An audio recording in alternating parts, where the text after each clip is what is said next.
desde la Asociación Iberoamericana de Sociología para este nuevo encuentro de mirada sociológica en debate. Bueno, esta vez tenemos 3 invitados muy especiales para charlar un tema muy importante que nos interpela a todos y todas de cierta manera, en diferentes aspectos y en diferentes disciplinas. Y bueno, tiene que ver con la educación, pero desde el año pasado en un contexto muy particular y en una coyuntura muy particular que tiene que ver con la pandemia por COVID. Esta pandemia nos ha implicado nuevos desafíos y nuevas interrogantes alrededor de la educación, que ya históricamente siempre ha tenido a lo largo del transcurso de la historia de acuerdo a los territorios ha tenido muchos debates alrededor, pero bueno, ahora se suma un nuevo desafío que tiene que ver con la pandemia y con la situación de la virtualidad, la accesibilidad. Entonces, bueno, de acuerdo a esto, vamos a ir tocando algunas de estas preguntas como disparadores para la disertación de los panelistas. Paso entonces a presentar a los panelistas. Tenemos a Pablo Benancetti, que es el coordinador de comunicaciones del SENAIS Uruguay. Es licenciado en comunicación, trayecto organizacional con estudios de maestría en la Dirección de Comunicación Corporativa con doble titulación en comunicación política. Ayudante de la Cátedra de Antropología de Contemporaneidad en la Facultad de Información y Comunicación de la Universidad de la República en Uruguay y co-coordinación en el trayecto organizacional en la Facultad de Información y Comunicación y en la Facultad de Enfermería, con experiencias además en trabajo en medios radiales y generando trabajo de campo y extensión en temas como ciudadanía y radios comunitarias en el norte y oeste de Montevideo. Además es integrante del Ejecutivo Nacional de la agrupación Reafirmación Frente Amplista, el Frente Amplio. Bueno, también tenemos a Ángel Crobeto, miembro del SENAIS Perú, que es sociólogo e investigador del Instituto de Estudios Transhumanistas, director de la revista digital Futuro Hoy de la Sociedad Secular Humanista del Perú, conductor del programa TDE, Transformación Digital de la Educación, transmitido por Facebook Live, profesor del curso de Ética Profesional y Liderazgo en el Centro de Formación en Turismo Dependiente del Ministerio de Comercio Exterior y Turismo de Perú, y expositor sobre competencias blandas para la Cámara Peruana de Comercio Exterior. Y también tenemos a Alfredo Pérez Caballero, miembro del SENAIS Colombia, que es doctorando en Estudios Sociales de América Latina por la Universidad Nacional de Córdoba, en Argentina, en la línea de investigación de Socioantropología de la Educación, máster en Historia del Mundo Hispánico por la Universidad Jaime I de Castellón, en España, 2010, y magíster en Educación, Universidad de Cartagena. Historiador, Universidad de Cartagena, también en Colombia, en el 2004. Además, es coordinador de semilleros de investigación en estudios sociopolíticos en Colombia, docente de la Universidad Libre de Colombia, seccional Cartagena, y cuenta con 13 años de trabajo en las áreas de investigación de historia social, patrimonio, humanidades, cultura, diseño y ejecución de proyectos de investigación. Bueno, les agradezco mucho la invitación a los 3 panelistas que nos van a acompañar para poder debatir sobre este tema tan acuciante que tiene que ver con la educación en pandemia. Vamos a girar alrededor de 3 ejes y vamos a arrancar por el primero, que tiene que ver con el ejercicio docente. Y bueno, respecto a las consideraciones que tengan ustedes, cuáles son los desafíos que se le han planteado a los docentes en esta nueva situación y en esta nueva coyuntura, bueno, teniendo en cuenta, ¿no?, el cambio, por ejemplo, el cambio de espacio de trabajo que ha sido completamente destinado al hogar, además de ciertos desafíos pedagógicos, ¿no? ¿Cuáles son sus consideraciones? Vamos arrancando con Pablo. Sí, buenas noches a todos. Acá yo voy a hacer una reseña de lo que planteé hace aproximadamente un mes, en lo que fue un video que se lanzó para la asociación, lo que fue Educación en Pandemia aquí en Uruguay, ¿no? Esto habría que apuntar lo que fue el inicio de estos contagios que hubieron aquí en Uruguay, que fue el 13 de marzo del año pasado. Encontramos en la realidad que asumía un nuevo gobierno nacional el 1 de marzo de ese año. Entonces, había que definir la coyuntura porque si bien ya había plataformas digitales en cuanto a la educación a distancia, la situación era muy compleja. ¿Mm? O sea, la línea que tenía el actual gobierno, que es el Partido Nacional, que es una coalición de centro-derechas, coalición multicolor, era seguir lineamientos a lo que había sido la política de Frente Amplio en los últimos 15 años en cuanto a las plataformas digitales. Estamos hablando de Uruguay, tiene un desarrollo de fibra óptica que es muy potente, es muy efectivo, y creo que es uno de los más desarrollados en América Latina. Y lo que se dio directamente, lo que se manejó es una linealidad en cuanto a esas políticas, ¿no? Pablo da Silveira, el actual ministro de Educación y Cultura, planteó que no era su posición en cuanto a esta postura, no era refundacional, sino continuista. El problema es que las aplicaciones a distancia eran, o sea, todo el manejo de dispositivos tecnológicos y sus contenidos era una utilización básica para el docente. ¿Mm? O sea, porque se seguía apostando a la presencialidad. En algunos casos, de educación terciaria, algún posgrado, alguna maestría a distancia, pero lo que es la educación inicial y secundaria era más que nada presencial. Entonces ahí se manejaba un problema que la demanda, había oferta en cuanto a la planificación de programas, en la inserción en las entidades públicas, pero la utilización era muy baja, o sea, era muy elemental. Directamente se colgaban trabajos, algunos deberes, algunas tareas, pero en cuanto a estos mecanismos era muy difícil de manejar porque la demanda no llevaba directamente a esa utilidad. Bueno, fue todo un proceso ahí, un proceso de interfase muy complejo, ¿no? O sea, ante la falta de práctica en cuanto a la utilidad de estos mecanismos, el docente habitualmente llevó un promedio de 14, 16 horas diarias de trabajo. Se sumó que a raíz de la pandemia la pobreza se disparó de un dígito, un 7%, a un 11%. Entonces, y la tecnología empezó a mostrar sus fisuras en las zonas periféricas, semiurbanas o rurales, en algunos casos. A todo esto se suma la falta de despido, el despido digamos, la falta de trabajo en algunos contextos y muchas veces el niño, el adolescente, se vio solitario, ¿no? O sea, teniendo en cuenta que los mecanismos que era muy difícil aplicar, en muchos casos no tenía digamos, el resorte familiar por un tema de condiciones precarias. Básicamente, eso fue lo que ha ocurrido en Uruguay a partir desde marzo del año pasado, ¿no? Hay un tema de condicionamiento de la plataforma, si bien hay coberturas a nivel de plataformas a nivel nacional que en 15 años fueron exitosos, con 3 gobiernos del Frente Amplio, y una cobertura de seguridad, de cobertura de salud que también permitió sostener en parte la expansión de esta pandemia hasta enero de este año. Pero más o menos son las pautas lo que se ha venido manejando en este país, la situación de la pandemia en cuanto a la contención, en cuanto a la salud pública y la cobertura de salud con mutualistas privadas, y lo que son las plataformas digitales, que en principio su idea era disminuir la brecha y hoy en día, ante este contexto, la brecha es una brecha digital. Sí, Básicamente son esos los puntos. sí, eso es un tema muy interesante que vamos a seguir ahondando todavía más en el siguiente eje que va a tener que ver como cómo se plasman, ¿no? Estas desigualdades y estas brechas. Bueno, y Ángel, ¿cuáles son tus consideraciones al respecto? A ver, aquí en el Perú ha sido caótico el proceso de adaptación.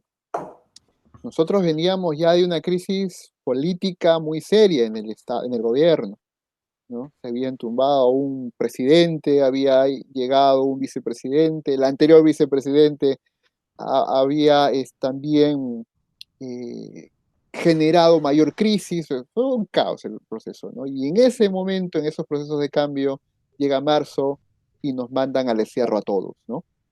Y literalmente en la institución, por ejemplo, donde trabajo, lo que ocurrió es que no sabíamos si íbamos a aperturar el ciclo de estudio a ese nivel. No se sabía absolutamente nada entre marzo y abril en que se hicieron un montón de cambios. El proceso ha sido de parchado, o sea, es como hacer una pista a punta de parchados nada más, ¿no? A eso se le agrava la crisis económica que ya teníamos, un precario servicio de salud que hace que las personas estén sumamente vulnerables y tengamos picos enormes de muerte aquí en el país. Entonces, ya el sistema educativo era precario antes y se agravó mucho más. Y si a eso le agregas que teníamos una fibra óptica a lo largo, puesta por toda la costa, pero nunca ha llegado a la sierra, no se ha podido expandir a la sierra, no hay centrales de información, nuestra velocidad de internet es sumamente limitada, o sea, todas las variables para vivir los infiernos de Dante aquí, ¿no? Y profesores que aún practican un enfoque centrado en el profesor y no en el estudiante. Cuando llegó la posibilidad de entrar a encerrarnos y hacer la educación virtual, hicieron lo posible. El año pasado, mi óptica es que se perdió. O sea, el año pasado se ha perdido el sistema educativo público en el país. Los chicos han perdido un año completo. Eh, Eso nos preocupa a todos, a los que están en educación, a los que estamos en educación nos preocupa a todos, porque ha desnudado con absoluta claridad la vulnerabilidad de nuestro sistema público. Y eso nos ha puesto en evidencia. Y por eso probablemente llegamos a estos niveles de los dos tipos de candidatos que tenemos, ¿no? Pero los profesores han hecho heroicamente lo posible, lo que podían hacer, y han tratado de sobrevivir en este año que ha ocurrido, ¿no? Este 9 años ya han habido algunos cambios, han habido algunas mejoras, lentas, pocas en el sistema educativo y especialmente la educación virtual, pero bueno, eso vamos a poder ir desarrollándolo a lo largo del debate, ¿no? Eso. Bueno, muchas gracias. Y bueno, para Alfredo, ¿cuáles son tus consideraciones respecto al ejercicio docente en este momento? Ok, muy buenas noches. Sabemos que la pandemia ha abierto una caja de Pandora en el tema de la educación, mostrando miles de dificultades que históricamente han estado presentes, pero que ahora con la pandemia se han agudizado. Y yo he resumido en tres aspectos importantes estas dificultades que presentan los docentes en este contexto específico de la pandemia, que ya venía históricamente presentándose, pero que ahora se hace mucho más evidente. Y son tres: los temas materiales, cognitivos y temporales. A nivel material, encontramos que una de las grandes dificultades que tiene el docente es el tema de la conectividad a Internet. Parece algo básico y sencillo, pero todavía en países de América Latina como Colombia todavía hay dificultades con la conectividad a Internet. Y también con el tema hasta del fluido eléctrico. La luz fluctúa a lo largo del día. Esas son situaciones que se presentan en la ciudad y también se presentan de manera aún mucho mayor en el caso del mundo rural. Entonces vemos que una de las primeras dificultades que tiene el docente es a nivel material, el mero hecho de poderse conectar a través de su PC para poder dictar y dar la clase o ponerle trabajo autónomo al estudiante. Una segunda problemática viene con el nivel cognitivo del profesorado. No todos los profesores fueron capacitados en torno a las tecnologías de la información, a las llamadas TIC. Vemos que específicamente en el caso de las ciudades, el docente tiene un acercamiento un poco más grande a estas capacitaciones y formaciones en torno a las tecnologías, pero en el mundo rural, ¿qué pasa? El docente no tiene esa capacitaciones, esos talleres, esa formación de verdad permanente que lo mantenga al día en el ejercicio y el uso de las tecnologías dentro del campo educativo. Haciendo un estudio y un análisis al mundo rural, vemos que todavía sigue siendo la clase magistral la que prima en estas escuelas.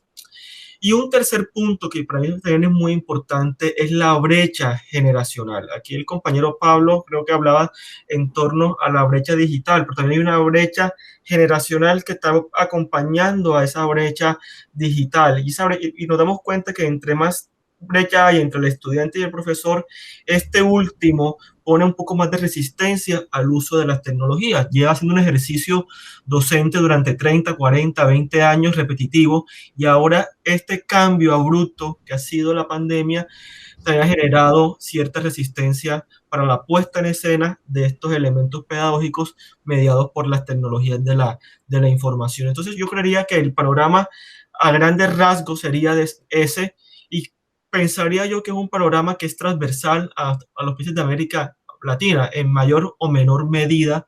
Esa ha sido la problemática que se ha presentado en estos meses de confinamiento, de pandemia y de incertidumbre.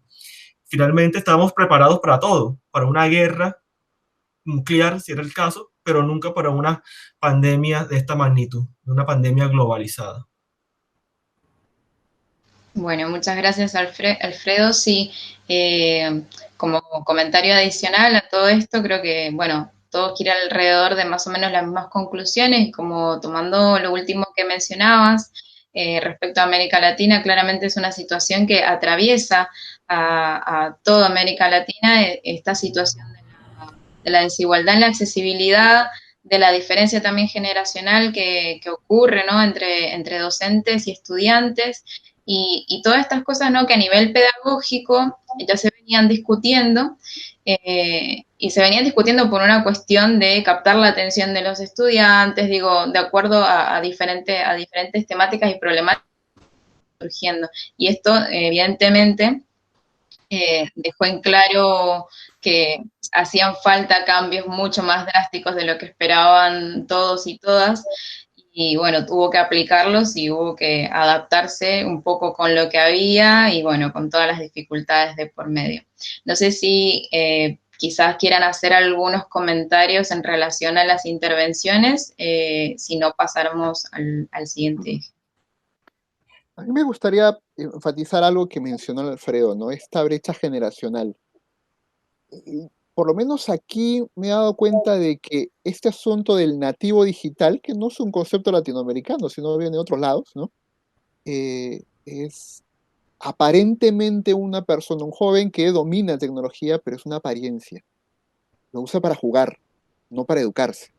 Entonces, cuando se ha enfrentado a la situación de utilizar recursos digitales para educarse, estaban tan poco educados, alfabetizados en este proceso, eh, pero les fue más fácil adaptarse a los chicos. El que ha sido mucho más difícil adaptarse es el profesor rural, el profesor de la periferia de la ciudad de Lima, que es la que alberga la mayor cantidad de población. Estamos hablando de 11 millones de habitantes de todo el país, ¿no? Entonces, esa población, esos profesores de colegios públicos, que lo máximo que aspiraban es a tener una computadora en un laboratorio de innovación que estaba bajo llave y lo manejaba el director, ¿no? Y no había más tecnología, pues de repente tenían que enfrentarse a la cámara, a conexiones y todo eso. Ellos ha sido bastante difícil a adaptarse a eso. Y esa resistencia al cual le decía Alfredo, sí coincido con él, ¿no? Creo que ha sido muy difícil para muchos profesores, ¿no? Y hasta ahora está en este proceso, ¿no? Bueno, no sé si alguien más quiere agregar algo, si no, pasamos al siguiente tema. Bueno, respecto al segundo eje que vamos a tocar en este debate, en específico va a ser sobre la accesibilidad a los programas de educación. Un poco lo que ya veníamos hablando y lo que ya han expresado sobre la educación a distancia, específico sobre esta diferencia, ¿no? Las diferencias centro-periferia que siempre ocurren y que se reflejan en muchos aspectos en la dimensión social, eh, de acuerdo también a las políticas públicas implementadas, de acuerdo a los recursos y también de acuerdo a la historia territorial de cada lugar, ¿no? Que sigue manifestando diferencias en lo rural, en la periferia, en las ciudades más grandes y bueno, en todas facilidades y dificultades tanto para docentes como estudiantes. La palabra, Pablo. Sí, acá creo que el tema central pasa por lo que es la voluntad política. O sea, acá cumple un rol muy importante el Estado. Voy a poner un ejemplo que no es de mi país, es de España. Hace pocos años un debate sobre la educación dentro del seno del Partido Popular, Aznar hace una apreciación liberal. Él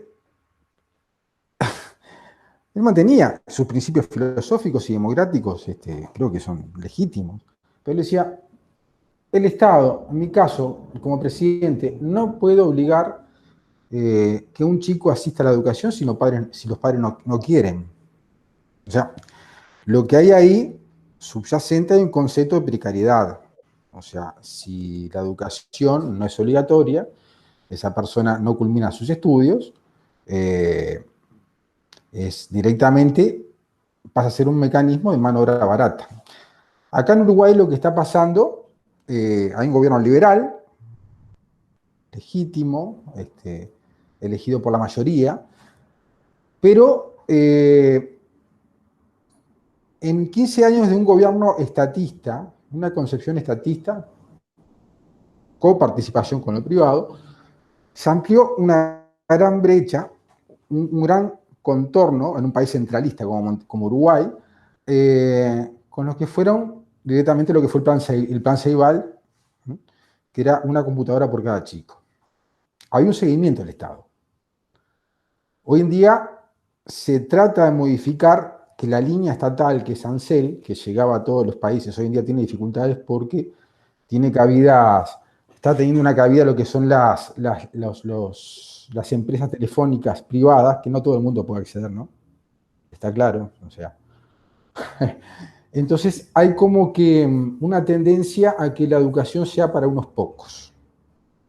La situación, creo que no me estoy desviando del tema porque estoy focalizando acá el tema del Estado, más que nada. Creo que pasa por un tema de voluntad política. La educación y la conexión, digamos, en los institutos privados fue un 93, entre un 93 y 96%. En los lugares periféricos de Montevideo, que a ver, estoy hablando de 1,5 millones de habitantes, ¿no? No es Lima.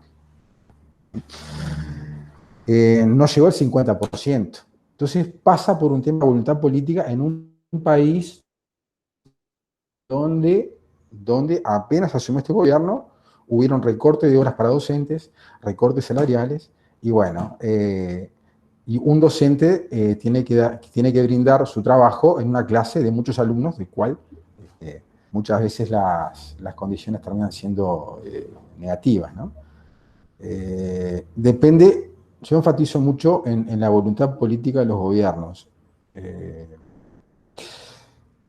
No quiero ser negativo, pero hay una marcada tendencia a que la educación va a ser muy selectiva en los próximos 3 años de este gobierno.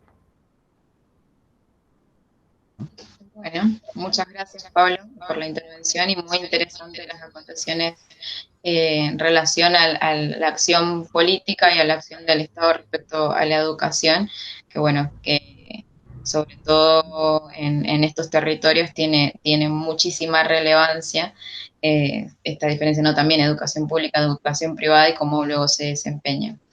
Ángel, ¿cuáles son tus... A ver, hay varias cosas acá. Lo último que acabas de decir, Tuelino, sobre educación privada y pública. La carrera pública magisterial y el trabajo que se hizo desde el ministro Saavedra hace algunos años atrás de generar una línea meritocrática en el desarrollo educativo de los docentes con mejores sueldos, llegó al punto en que en el sector público para profesores se pagaba mejor que en el sector privado en los colegios más pequeñitos. ¿De acuerdo? Ahora hay colegios privados acá que cobran miles de dólares, ¿no? Como si estuvieran viviendo en Estados Unidos. Pero el general, el colegio privado pequeño, pagaban sueldos miserables. Y en el colegio público sí empezó a avanzarse eso. Sin embargo, el proceso de nuevo fue cortado por cambios políticos, por ajustes políticos. Cuando Pablo habla del compromiso político, yo le agregaría a eso un compromiso de política de Estado, no solo del que gobierna en ese instante, sino de política de Estado. Es lo que se apuntaba desde el ministro Saavedra. Pero no se pudo, ¿no? El actual candidato, a uno de los candidatos que está, bloqueó paralizó la educación por casi 6 a 7 meses. O sea, casi se pierde el año completo, ¿no? Un poco menos de meses, pero casi se pierde el año completo. Entonces, ¿cuál es el mensaje? siempre ha habido una brecha muy fuerte en el tema educativo. Si eso se da a nivel institucional, peor se da cuando se trabaja la educación territorial. La zona rural está desconectada del país. Se siente en otra nación, está en otro país ellos, ¿no? Y es difícil lidiar con esta realidad porque el Perú ha marcado, ya creo que ha evidenciado con mayor notoriedad ahora en esta coyuntura, con estos dos candidatos que tenemos, esa enorme desgarro que tenemos como sociedad, ¿no? Y eso se ha evidenciado más aún porque hay chicos que tienen que irse a un cerro a utilizar su celular a ver si encuentran un poco de señal de internet, ¿no? O sea, es increíble.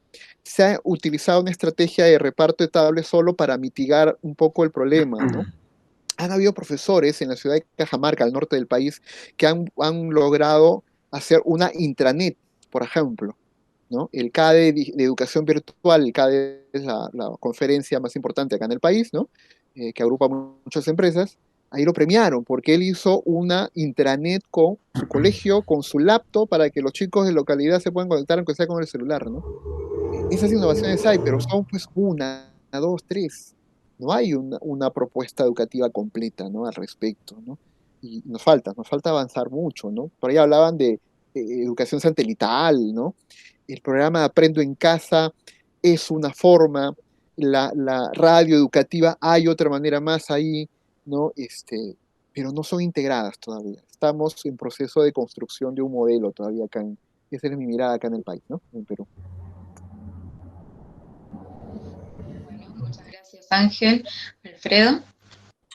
Bueno, nuevamente repito, problemáticas podemos abordar miles, podemos pasar toda la noche y toda la semana hablando en torno a las problemáticas. Y yo quisiera tratar de tomar una que para mi parecer es profunda y que afecta a todo como un dominó, una ficha de dominó, y es el tema económico. El tema económico. Encontramos que a lo largo del tiempo una de las grandes problemáticas de América Latina y especialmente de Colombia ha sido el desempleo. Y este desempleo y este tema de la contracción económica tiene una incidencia directa en lo que es la educación en el contexto del COVID, mediada por lo que es las tecnologías. Por un lado, encontramos que el desempleo o los bajos salarios que se presentan aquí en América Latina, y hablo de Colombia específicamente, afectan e inciden de manera directa en la adquisición tecnológica y de computadores, tablets, teléfonos celulares. Incide de manera directa todo eso. Es decir, vemos que hay jóvenes que nunca han tenido un computador en su mano porque no tienen la capacidad adquisitiva de comprarlo, y en los colegios no hay tampoco. Segundo, no solamente nos podemos quedar en la parte material de esa deficiencia económica. Al no tener accesibilidad a los computadores y a las tecnologías, también el tema del acompañamiento del padre al estudiante, a su hijo. Es decir, no tiene la posibilidad de poder orientar desde la casa al joven, al infante o al adolescente en esa nueva educación tecnológica, mediada por las tecnologías. El padre de familia no tiene la posibilidad, ni siquiera el padre de familia de la ciudad, y mucho menos el padre de familia que está en la zona rural, porque aquí el colega decía algo muy interesante. Hablamos de nativos digitales de los jóvenes, y eso es una gran falacia. Los jóvenes no son nativos digitales. Ni siquiera todos los jóvenes de la ciudad son nativos digitales. Hay jóvenes en las ciudades que nunca han tenido un celular, por ejemplo. Entonces vemos que hay unas grandes brechas también dentro de todo este mundo de las nuevas generaciones. Y finalmente encontramos que también la adquisición del servicio de Internet. Hay jóvenes que simplemente no tienen la posibilidad de adquirir servicio a Internet, ni por horas, ni por días, ni de ninguna manera, porque su capacidad económica no lo permite, o simplemente porque el servicio no se presta en esa zona. Entonces vemos que evidentemente la pandemia ha mostrado esas fracturas, tanto a nivel generacional, tecnológica, pero también a nivel económico. Los jóvenes que están siendo más que han aprovechado más esta nueva educación han sido los que tienen las facilidades económicas para poder comprar las tecnologías, para poder tener internet permanentemente, y que los padres han estado en contacto permanente con las tecnologías y que de alguna manera pueden ayudarlos y apoyarlos en esta virtualidad, en esta educación mediada por las TIC. Bueno, Alfredo, muchas gracias. No sé si alguien quiere agregar comentarios al respecto de alguna de las intervenciones. No sé, se me gustaría enfatizar algo en la dinámica familiar, ¿no? Eh, la dinámica familiar ha sido completamente transformada, ¿no? Porque el espacio educativo estaba fuera de la familia nuclear, de la casa, ¿no? Eh, los chicos en algunos modelos educativos, en algunos colegios, hasta hacían sus trabajos en el colegio, ¿no? Eh, y el mundo laboral también estaba fuera de la familia, de la casa, ¿no? ¿No? A menos que sea microempresario y dentro de ello.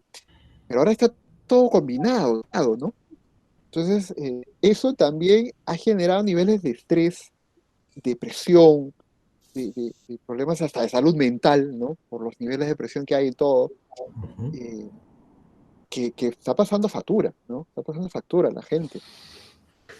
Y eso hay que considerarlo también cuando hablemos, pues, de la accesibilidad, ¿no?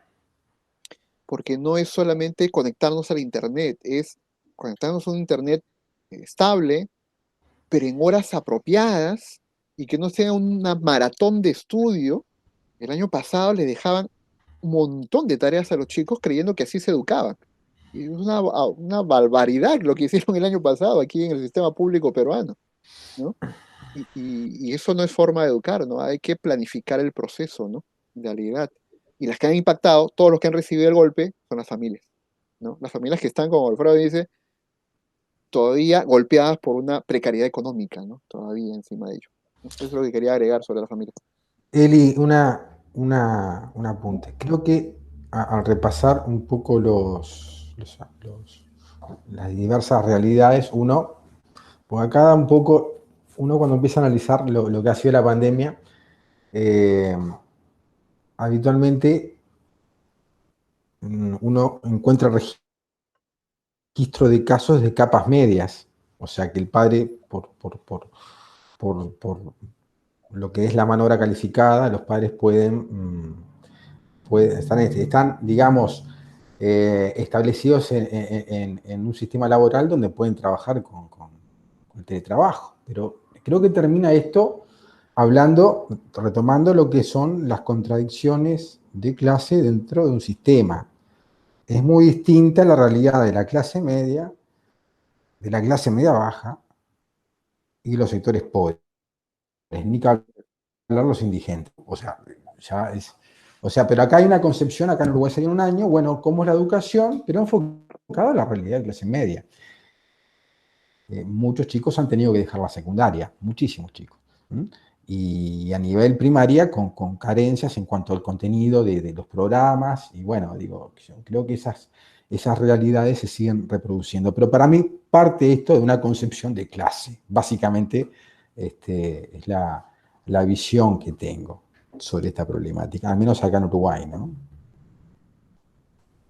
Sí, sí, definitivamente son muy buenos puntos para tocar.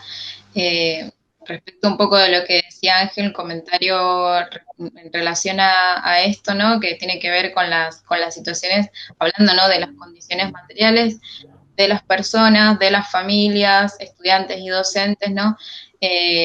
Teniendo en cuenta, ¿no? Cómo es igual de relevante las condiciones materiales respecto a la accesibilidad, el lugar de clase también y todas estas diferencias que se enmarcan respecto a lo material y respecto a lo económico y cómo también es igual de relevante, ¿no? El cambio y esta reconfiguración que se da en el trabajo, más allá de que estamos hablando de la educación en específico, pero el cambio en el trabajo y la conducción y la dirección hacia un teletrabajo, bueno, de una manera mucho más drástica y más forzada y todo este nuevo panorama que nos trae, ¿no? De situaciones de tener como, bueno, estos espacios como más difusos, espacios laborales difusos, con espacios íntimos, bueno, de la vida privada y cómo esto también repercute repercute a la larga, repercute también en cómo va a ser el desempeño o el desarrollo de la educación y el desarrollo de la trayectoria educativa también de quienes aún así igual tienen la posibilidad de continuar a pesar de todas estas dificultades, continuar y no abandonar los estudios, como igual sí se ha dado y hay varios estudios, ¿no?, al respecto,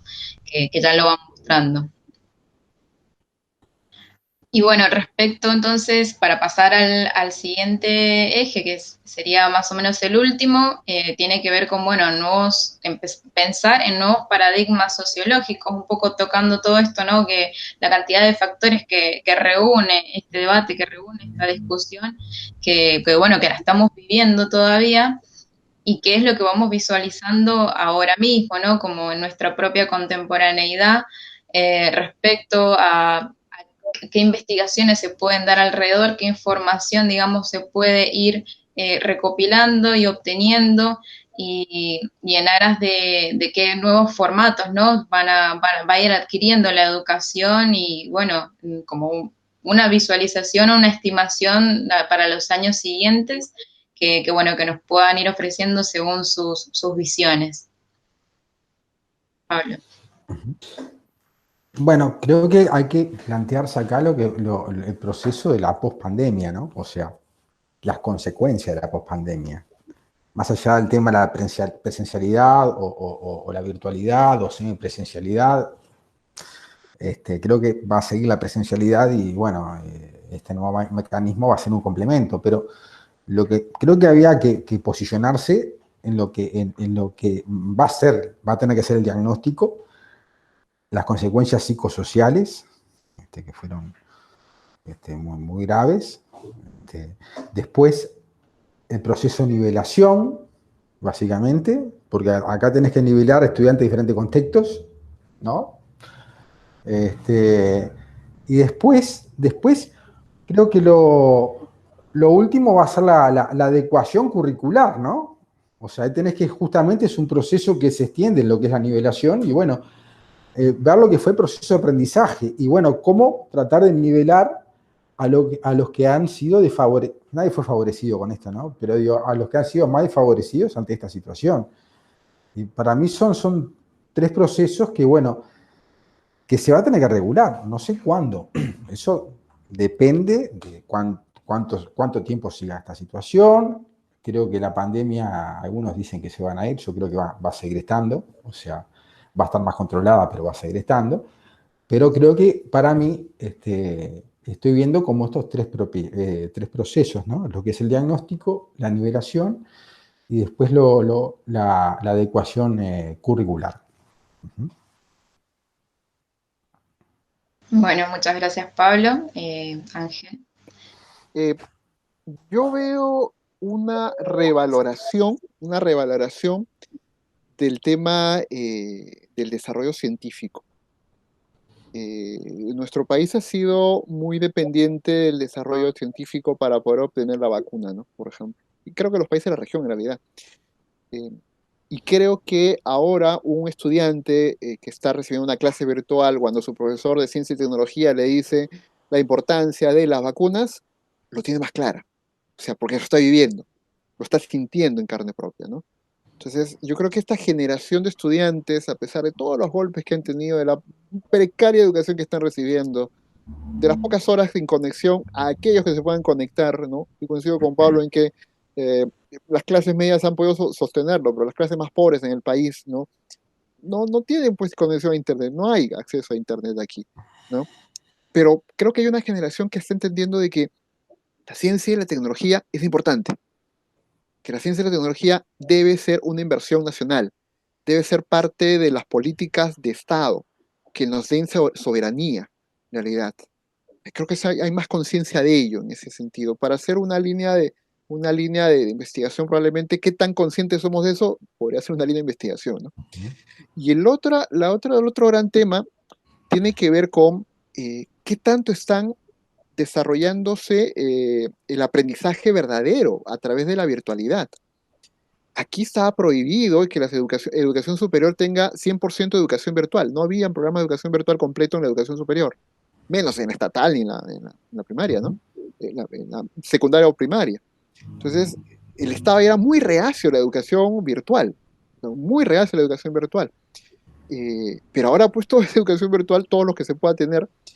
Y ahora la pregunta es, ¿están aprendiendo realmente? ¿Estamos enseñando bien en la educación virtual? ¿No? Es una pregunta que no lo sé si estamos igualando los desempeños. Si antes los evaluábamos con la justa, ahora, ¿cómo se evalúa desde la educación virtual? ¿No? ¿Cuántas cosas estamos perdiendo en la interacción humana, en el contacto día a día? ¿No? Eso se tiene que evaluar también e investigar, ¿no? A ver qué tanto aprendemos. Bueno, Ángel, muchas gracias. Alfredo. Bueno, llevamos casi 30 años hablando en torno a las tecnologías y educación.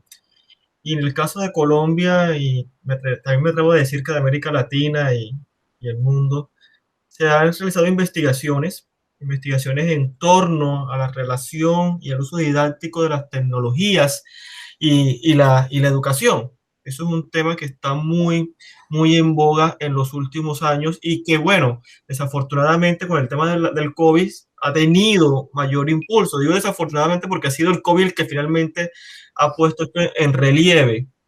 Sin embargo, creería yo que es necesario analizar esas tecnologías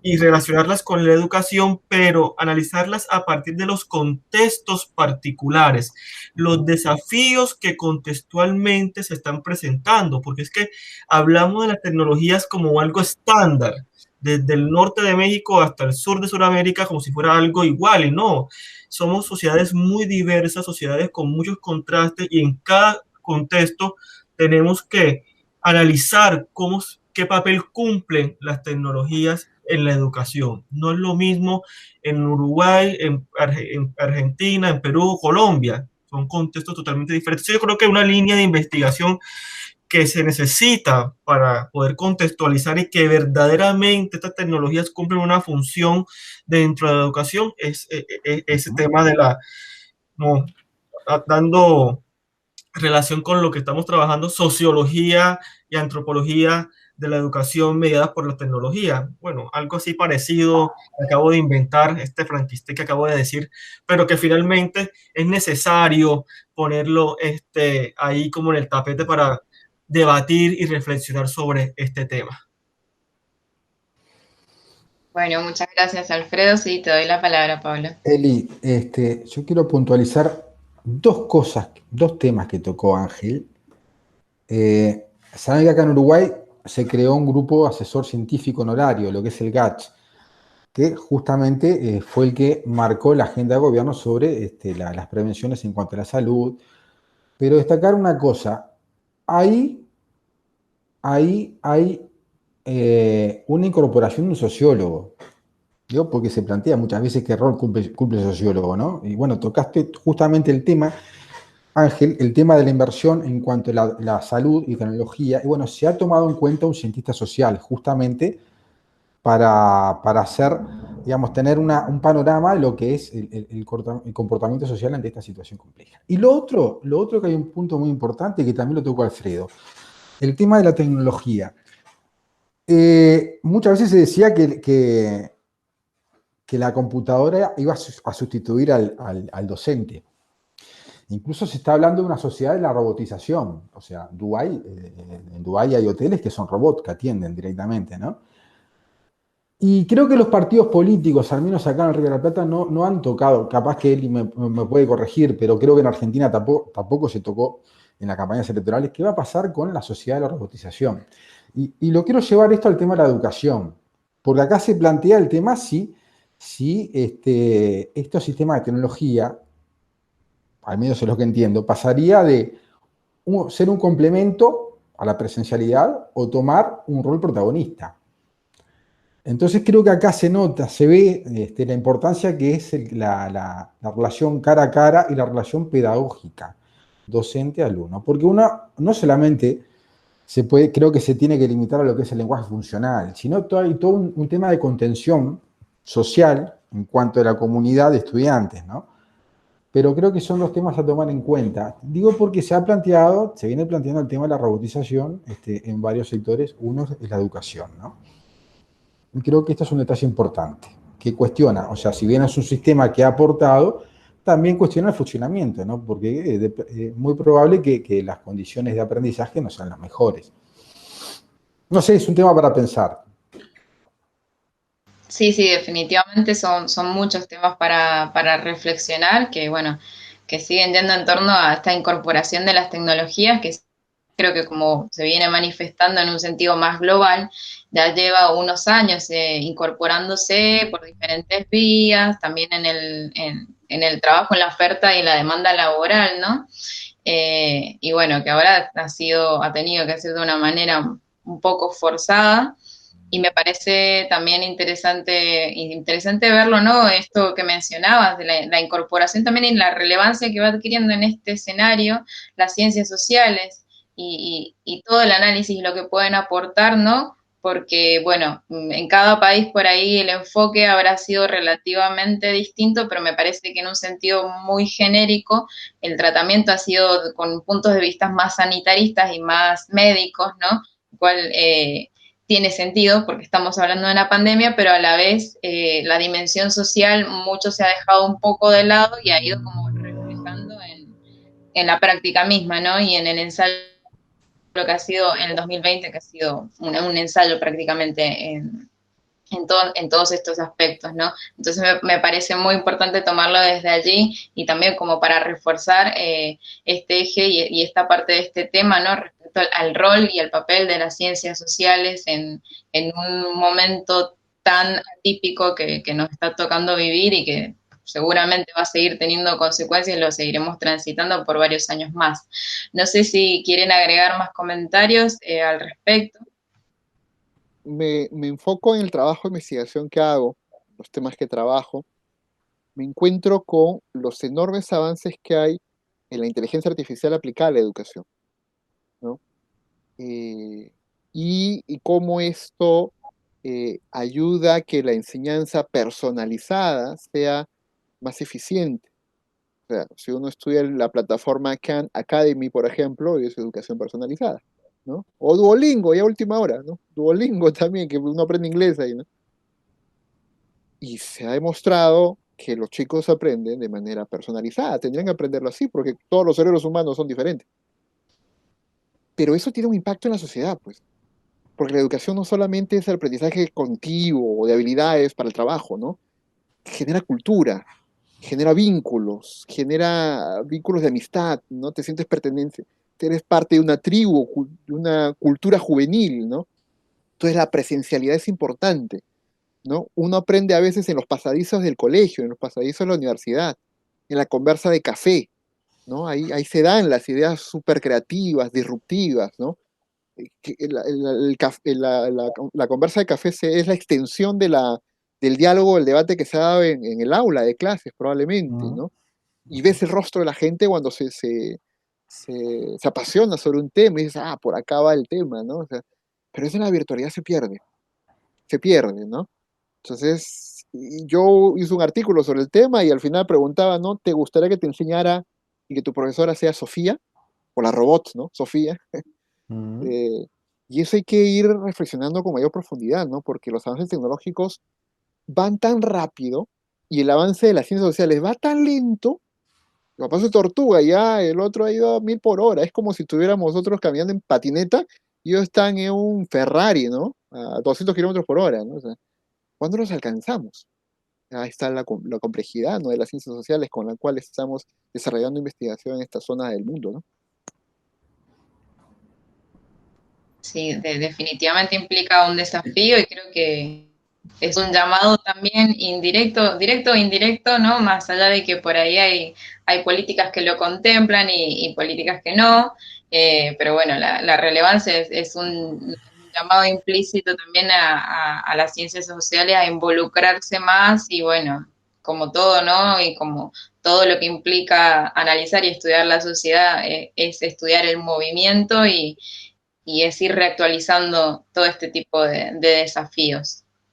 No sé si quieren dar algunas conclusiones finales, reflexiones finales, quizás, no sé, propuestas o tentativas o estimaciones, ¿no? Al menos como para invitar a la reflexión a quienes miren este debate y bueno, que se lleven algo para seguir transitando esta coyuntura tan complicada. Bueno, no sé si puedo. Sí, sí, Yo sí, creo, adelante.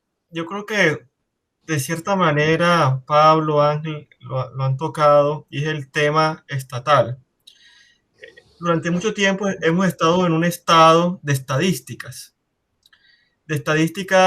en torno a la cobertura de la fibra óptica, conectividad, a la entrega de tablets, a la entrega de laptops, pero nunca se preguntaron qué ocurre con esas estadísticas, es decir, qué ocurre con esas computadoras, con ese internet, qué está pasando. Yo creo que ahora viene la reflexión esa, es decir, nos encontramos ante una serie de estadísticas asombrosas en entrega y equipamiento de tecnologías, pero al momento de dar respuesta a estas necesidades, como en el contexto de la pandemia, encontramos que no hay respuesta porque el docente no sabe manejar las tecnologías, porque el estudiante no las sabe manejar. Y yo creo que es una reflexión, es decir, hasta qué punto podemos permitir que el Estado siga siendo un Estado estadístico y no un Estado también reflexivo desde lo humano, desde lo social. ¿Qué está ocurriendo con esas estadísticas? ¿Qué está ocurriendo en verdad con esas tecnologías y con muchas cosas más que se presentan a lo largo y ancho de nuestros diferentes países? Entonces yo creo que lo que abren muchas reflexiones y cuestionamientos y debates en torno a eso. Sí, sí, tal cual como dice Alfredo. No sé si quieren acotar. ¿Quién quiere seguir?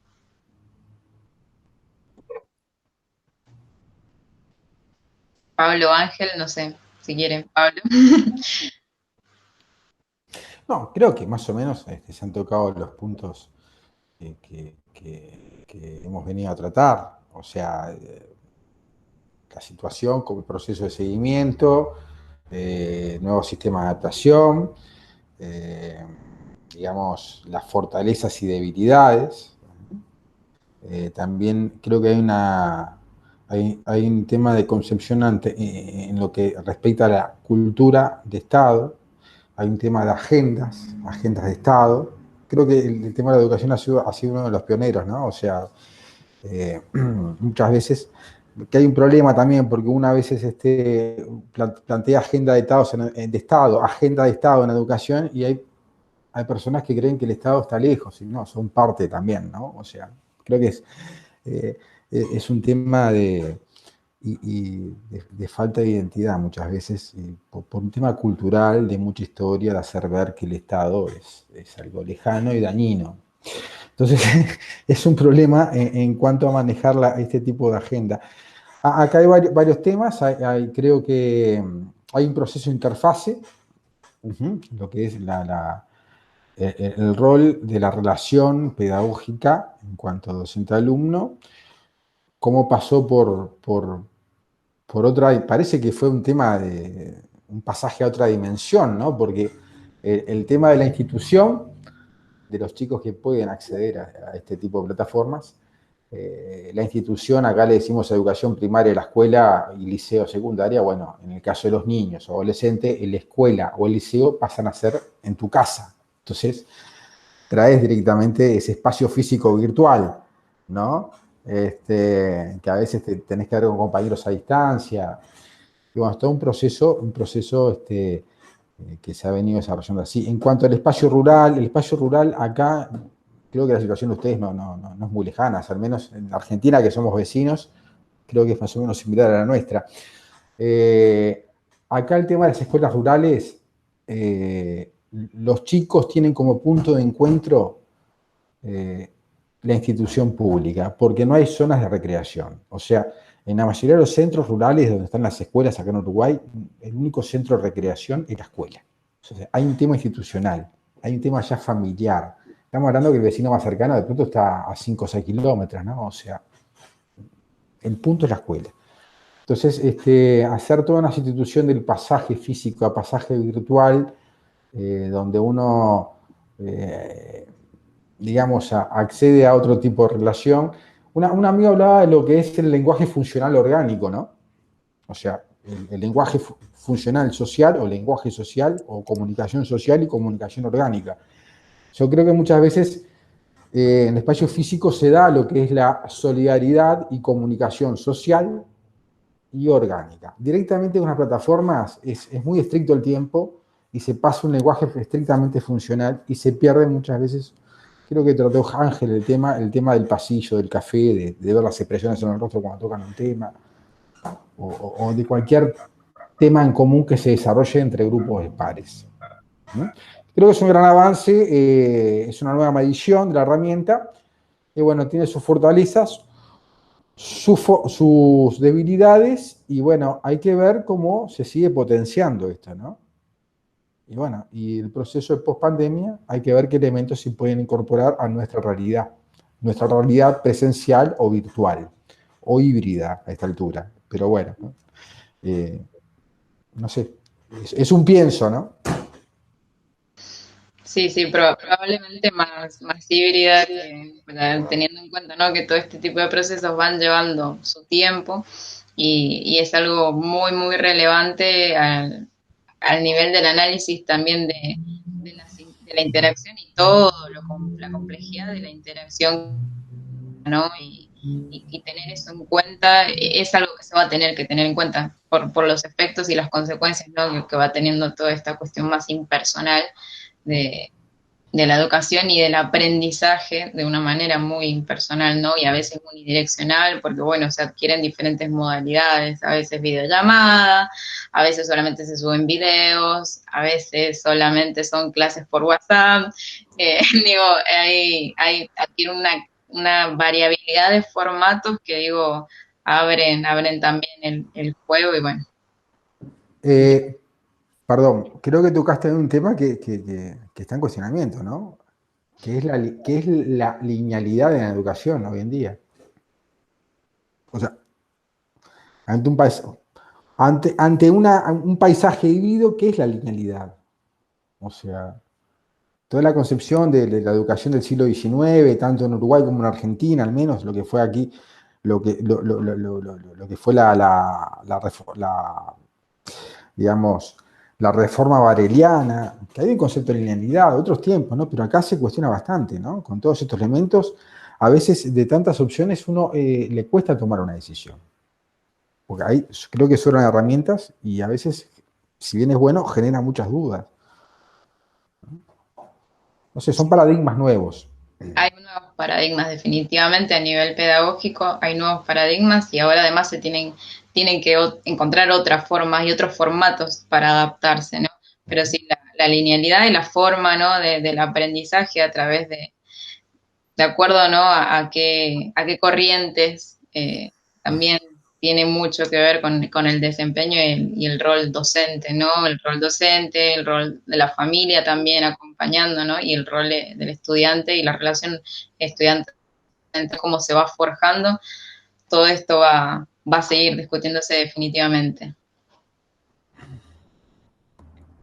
Bueno, sí. Yo para aportar un poquito, una de las cosas que reflexiono cuando estoy en la educación virtual o enseño educación virtual, mi primer curso lo hice en el 2009, imagínense, eh, me doy cuenta que el avance y la posibilidad de acceder a la tecnología para aquellos que ya están conectados y tienen cierta funcionalidad en la educación virtual, se exponen también a muchos, a burbujas de información, a fake news, a deepfakes, a una corriente de desinformación gigantesca que lo que hace es abrumar al estudiante y no saber qué creer, qué es la realidad para él, cuál es la verdad realmente, ¿no?